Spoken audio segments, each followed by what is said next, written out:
ఎర్ర సముద్రంలో సముద్ర గర్భంలోని కీలకమైన ఫైబర్ ఆప్టిక్ కేబుల్స్ తెగిపోవటం అనేది కేవలం ఒక సాంకేతిక సమస్య మాత్రమే కాదు.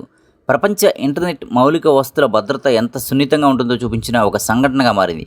ఇప్పుడు టెక్ ప్రపంచానికి ఇది ఒక సవాల్గా మారింది. మైక్రోసాఫ్ట్ అజూర్ సర్వీసులపైనే అధిక ప్రభావం.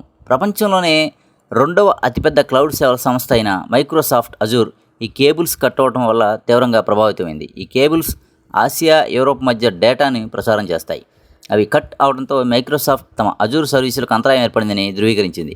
ఇది అజూర్ ప్లాట్ఫామ్పై ఆధారపడే లక్షలాది సంస్థలు, ప్రభుత్వాలు, స్టార్టప్లకు ఇబ్బంది తెచ్చిపెట్టింది.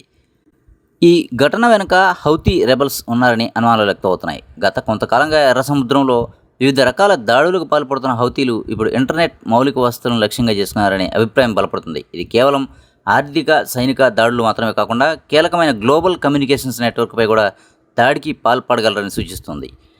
సముద్రంలో కట్టైన కేబుల్లను రిపేర్ చేయడం అనేది అతి సులభమైన పని కాదు. దీనికి చాలా సవాళ్లు ఎదురవుతాయి. ఈ పని కోసం ప్రత్యేకంగా రూపొందించిన నౌకలు, రిమోట్ ఆపరేటెడ్ వెహికల్స్, ఇతర అత్యాధునిక సాంకేతిక పరికరాలు అవసరం. కేబుల్ ఎక్కడ తెగిపడిందో కనుక్కోవటం, దాన్ని బయటికి తీసి రిపేర్ చేయడం, తిరిగి సముద్రంలోకి పంపించడం వంటి ప్రక్రియకు చాలా సమయం పడుతుంది. హౌతీల దాడులు జరుగుతున్న ప్రాంతంలో రిపేరు పనులు చేయడం భద్రతా పరంగా కూడా చాలా ప్రమాదకరం. సముద్రంలో వాతావరణ పరిస్థితులు కూడా రిపేర్ పనులను ఆలస్యం చేయగలవు. ప్రపంచానికి ఇది ఒక హెచ్చరిక. సంఘటన ప్రపంచానికి ఒక పెద్ద హెచ్చరిక. ప్రస్తుతం మన జీవితాలు, ఆర్థిక వ్యవస్థలు ఇంటర్నెట్పై ఎంతగా ఆధారపడి ఉన్నాయో మరోసారి గుర్తు చేసింది. ఇలాంటి దాడులు గ్లోబల్ టెక్ ఎకానమీని ఎలా ప్రభావితం చేస్తాయో కూడా చూపించింది. ప్రపంచ ఇంటర్నెట్ మౌలిక సదుపాయాల భద్రతను బలోపేతం చేయాల్సిన అవసరాన్ని కూడా ఇది నొక్కి చెబుతోంది.